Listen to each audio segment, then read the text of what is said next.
बताया, मैं preventive health care education पे काम कर रही हूँ, क्योंकि बीमार होने के बाद डॉक्टर के पास जाना तो एक आम बात है कि हम बीमार होंगे तो डॉक्टर के पास जाते हैं, लेकिन उस टाइम पे हम बीमारी के ऊपर काम करते हैं।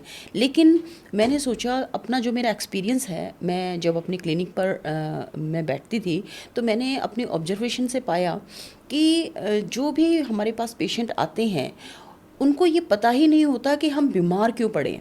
ठीक है, वो बहुत परेशान रहते हैं और अपना जीवन की एक बहुत बड़ी एनर्जी और समय और पैसा वो सिर्फ इसलिए इस पर बिताते हैं कि वो बीमार है। आज उनको कभी शाइटिका है, सर्वाइकल है, स्पॉन्डिलाइटिस है, डायबिटीज़ है, बीपी है। मतलब ये जो इशू हैं, हेल्थ इश्यूज़ हैं, हेल्थ चैलेंजेस हैं, ये हर घर में हैं और लोग इतने परेशान रहते हैं इन इशू को लेकर। और सबसे बड़ी बात है कि उनको ये पता ही नहीं था इनका कारण क्या है। तो मैं ये बताना चाहती हूँ लोगों को कि ये बीमारी है ही नहीं। These are just lifestyle health issues. अगर आपकी डाइट और लाइफस्टाइल ये ठीक है तो ये बीमारियाँ होती ही नहीं हैं।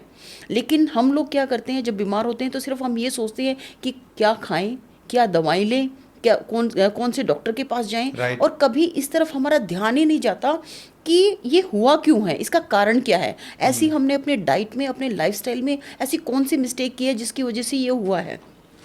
तो जब मैंने यही कारण अपने आसपास देखे, ऑब्ज़र्व किया लोगों को, लेडीज़ को, तो पाया कि ये विषय बहुत ही इम्पोर्टेंट है कि हम जो खा रहे हैं, हम जिस तरह का जीवन जी रहे हैं, और मोर इम्पॉर्टेंटली हम किस तरह के थॉट्स अपने दिमाग में रख रहे हैं। क्योंकि हमारा जो माइंड है that is also a part of our body. अगर हमारे माइंड में थॉट्स हमारी अनहेल्दी हैं, अगर हम किसी स्ट्रेस को लेकर जी रहे हैं, अगर हम जान ही नहीं रहे कि हमारे दिमाग में चल क्या रहा है, तो वो भी एक बहुत बड़ा कारण आपकी बीमारियों को लेकर बनता है। तो जब मैंने इस तरह की चीज़ें अपने आसपास पाई तो मैंने ये सोचा, आई हैव डिसाइडेड कि मुझे प्रिवेंटिव हेल्थ केयर एजुकेशन पे काम करना बहुत ज़रूरी है।